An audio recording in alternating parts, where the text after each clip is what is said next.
Hello friends, কেমন আছো তোমরা? আশা করি ভালো আছো, সুস্থ আছো। আর আমিও কিন্তু বেশ ভালো আছি। আমি মো লাইফস্টাইল ব্লগে তোমাদের ওয়েলকাম আর অনেক অনেক ভালোবাসা।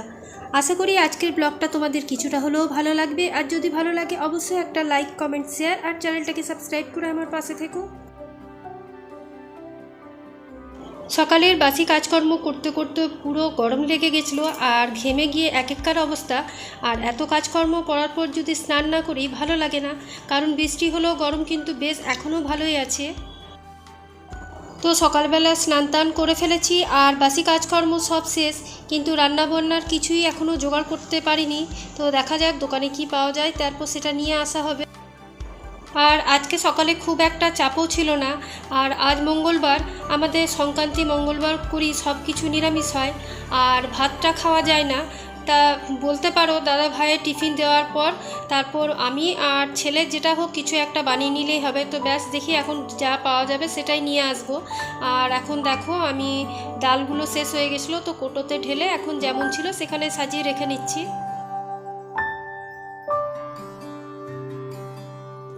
তো এখানে ব্রেকফাস্টের আয়োজন করছি। তো সকালবেলার অন্যান্য দিন তোমাদের দাদা ভাইয়ের জন্য যে রান্না করি সেটাই অল্প স্বল্প রেখে দিই আর সেটাই আমার ব্রেকফাস্টে খাওয়া হয়ে যায়।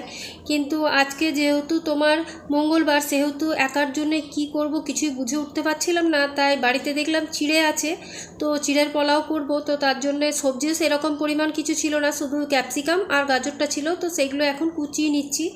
আর চিড়ের পোলাও খেতে কিন্তু মাঝে মাঝে বেশ ভালোই লাগে। আর ব্রেকফাস্টে দেখবে একটু আলাদা রকম করে করে যদি খাওয়া যায় তাহলে দেখবে খেতেও ভাল লাগে আর বাচ্চাদেরও ভাল লাগে। কিন্তু এই মুহূর্তে আমি তাই একার জন্য এতটা কিছু করতে ইচ্ছে করছিল না। কিন্তু তোমার যাই হোক, সেই দুপুরবেলায় আবার লুচি পরোটা খাবো, আবার রাতেও খাবো। তো সেই জন্যই এখন চিড়ের পোলাওটা ব্রেকফাস্টে করে নিচ্ছি।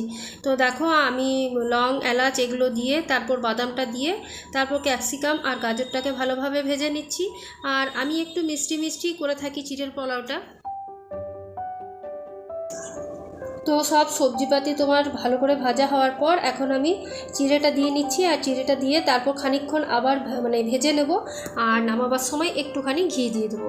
আর এটা কিন্তু পোলাওয়ের মতনই টেস্ট লাগে। আর যারা করো তারা তো অবশ্যই জানো। দেখবে একদিন যদি তুমি বাড়িতে না থাকো, বাড়িতে ফেরার পর কাজকর্মগুলো যেন সব উলটপালট হয়ে গেছে। আর ঠিক তেমনি হয়ে আছে এখন আমার অবস্থা। একদিন ছিলাম না, তো ফিরে এসে দেখছি সব কাজ যেন আমাদের দিকে তাকিয়ে বসে আছে।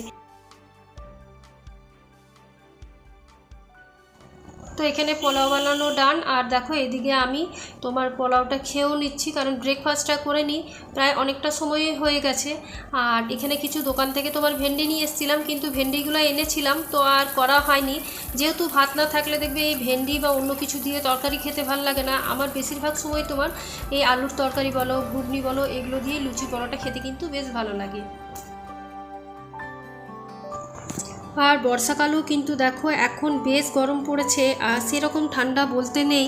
যখন গরম পড়ে তখন আমি কাজকর্মে বেশ অ্যাক্টিভ হয়ে যাই, যেহেতু শীতকালটা আমার একদম ভালো লাগে না। আর গরমকালে গরম যতই লাগুক কিন্তু অনেক কাজকর্ম করা যায়। কিন্তু শীতকালে প্রথম ঘুম থেকে উঠতে দেরি হয়, তারপর ছেলেকে স্কুলে রেডি করা এইসব থাকে। আর যেটা শীতকালে আমার শরীর ভীষণ অসুস্থ হয়ে যায়, যেহেতু আমার ঠান্ডা লাগার প্রবণতা আছে। তাই তো একটু যদি বেশি জলের কাজ করে ফেলি তাহলে দেখি আমার ঠান্ডা লেগে যায় বা কোনো রকমভাবে দাঁতে ব্যথা, গলায় ব্যথা এইসব শুরু হয়ে যায়।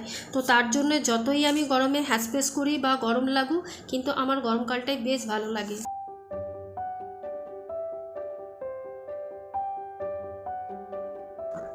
আরেকটা কথা আছে, দেখবে যে কোনো কাজে যদি তুমি সফলতা পেতে চাও তাহলে সকাল সকাল ঘুম থেকে ওঠার অভ্যাসটা ভালো। এখন যেমন গরম পড়েছে, এখন সকালে কাজকর্ম করতে সেই রকম অসুবিধা হয় না। আর ছেলে তো 6:30 নাগাদ বেরিয়ে যায় স্কুলের জন্য। তারপরে সময়টা শীতকাল থাকলে কিন্তু দেখবে মনে হয় একটু আবার শুই, তারপর আবার উঠে কাজ করব। কিন্তু এখন গরমকালের ক্ষেত্রে কি হয়, ছেলে স্কুল যাওয়ার পর সকাল সকাল ঘরের সমস্ত কাজ হয়ে যায় আর চিন্তাও থাকে না, আর রান্নাবান্নাটাও তাড়াতাড়ি হয়ে যায়। আর এখন সময় মাত্র 10টা বাজছে।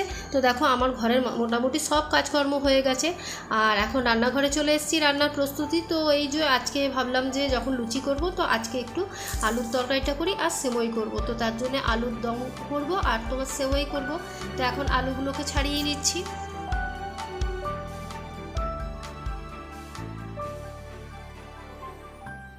বন্ধুরা, যখন পারিবারিকভাবে সব কিছুই ঠিক থাকে বা আমার শরীরটাও ঠিক থাকে, হাতে প্রচুর সময়, তখন কিন্তু আমি ইউটিউবটাকে বেছে নিই বা আমার শখের কাজগুলো করি।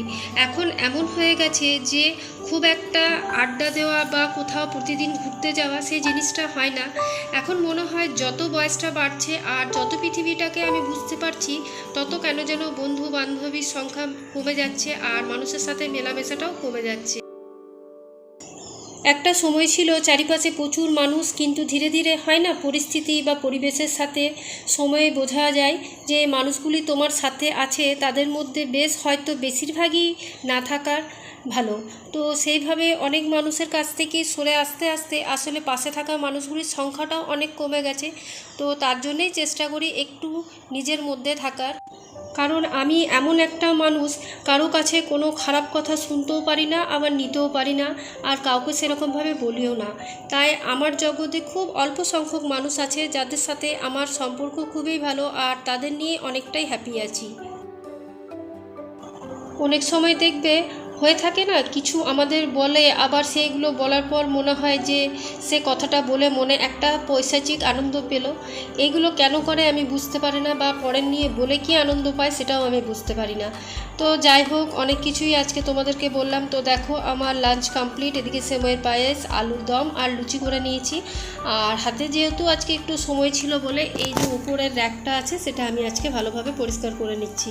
তো প্রথমে দেখো, আমি স্কচ ব্রাইট দিয়ে ভালোভাবে ঘষে নিচ্ছি। আর এই যে নিচের যে র্যাকগুলো থাকে, এগুলো আমি প্রায় দিনই করে থাকি, কিন্তু এটা আমি সপ্তাহে 1 দিন কি 10 দিন পর একবার করে থাকি। তো স্কচ ব্রাইট দিয়ে ভালোভাবে ঘষে নেওয়ার পর এখন একটা শুকনো নেকটা দিয়ে আগে ভালোভাবে মুছে নেবো, তারপর ভেজা ন্যাকড়া দিয়ে মুছে দেবো। তাহলে কি হয়, তোমার ময়লাটাও উঠে আসে ভালোভাবে, আর তোমার তেল চিটচিটটাও উঠে যায়।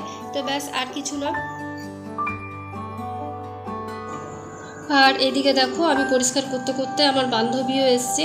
তো ওই বলছে তুমি ভিডিও করছো, তো ওর সাথেই গল্প করছি। আর এই বান্ধবী আমার কাছে প্রায় আসে, আর দুজনের সাথে আমরা দুজনের সমস্ত কথা শেয়ার করে থাকি। আর এই যে দেখছো এই জিনিসগুলো, এগুলো কিন্তু আমি আগেই মুছে নিয়েছিলাম একটু সার্ফ জলে, আর শুকনো কাপড় দিয়ে তারপর মুছেছিলাম। তো এখন সেগুলোকে উঠিয়ে উঠিয়ে রাখছি। আর দেখো, পরিষ্কারের পর কিন্তু রান্নাঘর বলো, ঘর বলো, যদি আমরা প্রতিদিন এরকম একটু একটু সময় বের করে পরিষ্কার করে থাকি, তাহলে কিন্তু বেশ ভালো লাগে।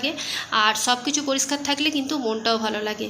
তো যাই হোক, এগুলো গুছানোর পর আজকের ভিডিওটা আর দেখানোর মতন কিছু নেই। আজকের ভিডিওটা এখানেই শেষ করছি।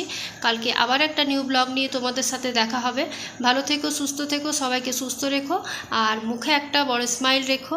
আর দেখো, এটা আমার সাই বাবার ফটো। একটা আমি সাই বাবার ফটো রান্নাঘরে রাখি। যারা শিরিডি গেছো তারা অবশ্যই জানবে যে একটা যে আগুনে রান্না করছে, ঠিক সেই ফটোটাই রান্নাঘরে রাখতে হয়, আর কিছু না। তো বাই, আজকের মতন।